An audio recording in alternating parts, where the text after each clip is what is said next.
Matty, you were hard to play against, it looked like, for periods. What did you take out of the match as a team?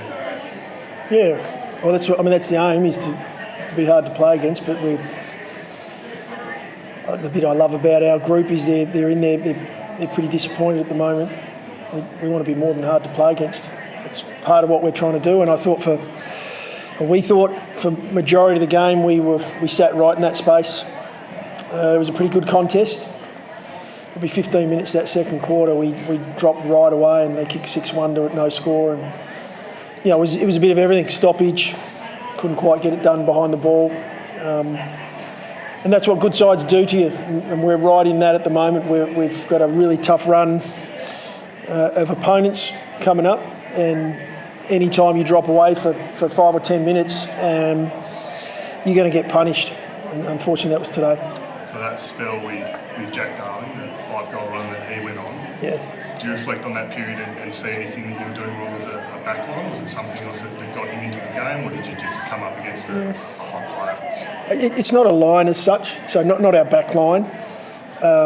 He's a very good player, so with whatever comment I make, I want to be respectful. He's an outstanding footballer, but our team defence, we dropped away, we allowed them to get out the back on a number of occasions. We started to lose stoppage.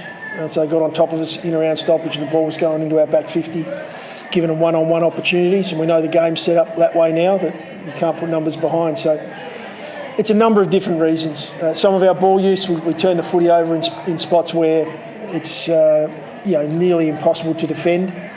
So we're not going to put it all on our back six, but they know too. There are a few contests we'd like to have back. Challenging game, a disappointing game in the end, but a really positive game in that when we had the game in the fight, I thought we at times we looked super competitive, but we want to be more than that. Is it a lesson for blokes, for young guys especially, that can get away from you in a blink of an eye, like it did today, a couple of minutes with Darling, that if you're not on, it can go like that? Yeah, and unfortunately we're getting lessons now. It's been a month of lessons, but that's going to make our group better. We're an extremely young group. We debuted another one today in Ronan O'Connor. And, his comments post-game, the speed of the game it's amazing. I thought he fought well. He battled inside. We limited his game time, so in the end he played about 50%. But he had 8 tackles. So it's a good sign for us that we may have found another on-baller for the future. We were really positive around Fogg's game today. Fogg sort of had that forward line to himself at times and attacked the ball. Showed some real polish with the footy. So really positive signs for him. He's been playing a number of different roles and shown that he just wants to compete. So that was pleasing. And then Chase Jones behind the footy today. Something else we've been looking at for him to step up to AFL level and be up to the speed, use the ball well, defend. Some really positive signs, but again, we sit here at the moment. We've got a reasonably dejected change room where young players are learning the hard way.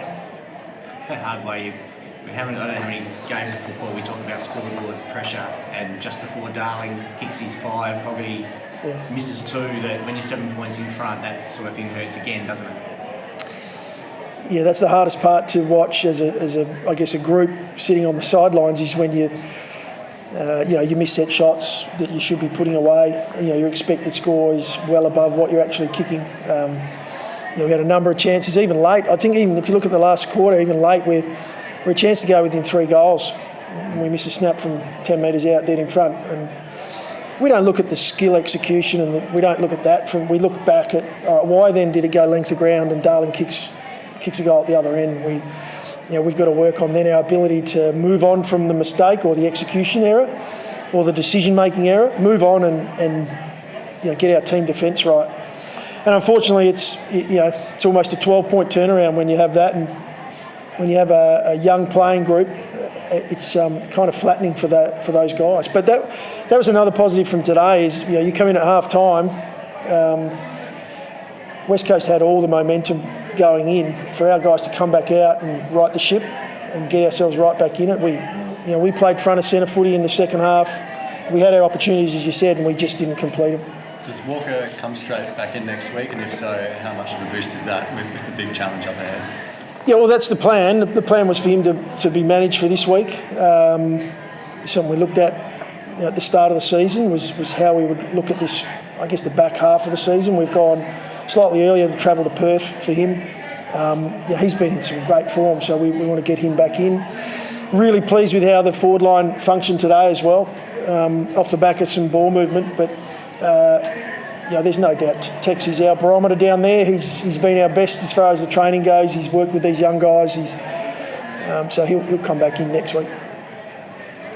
McHenry as well with the concussion, how's that going? We hope so. So protocols, he's working his way through those. I think he gets contests possibly Tuesday. Has to tick off a number of boxes before he's given the all clear. But it'd be nice to get Ned back. He brings some speed and some pressure in that forward half. You said everyone dejected. That's how you describe the rooms out there today. Is this on the back of your 3 wins beginning of the season? The players know they can match it against teams, and now to lose 5 in a row, is that what's hurting? Is that where their expectations are high? Yeah, their expectations are higher than if you talk win-loss. And they're all competitive. They get to where they're at because of who they have been coming through, as junior footballers. We don't come here to finish second. We come here to win games of footy, and today we had chances to do that. You could argue West Coast had chances too and missed them, but we've got a group that are, they've invested. They're invested in what we're doing, as we all are. We're confident we've got the right people on board. We'll have to continue to develop as a group. But sometimes it's, you can sit around in a change room and feel really, as the word, dejected or disappointed in the final result. Eventually you've got to look up at that scoreboard and it's not in our favour. So they want to get themselves back on the winners board. So that's our challenge. Thank you, guys. Thanks. Thank you. Thanks, guys.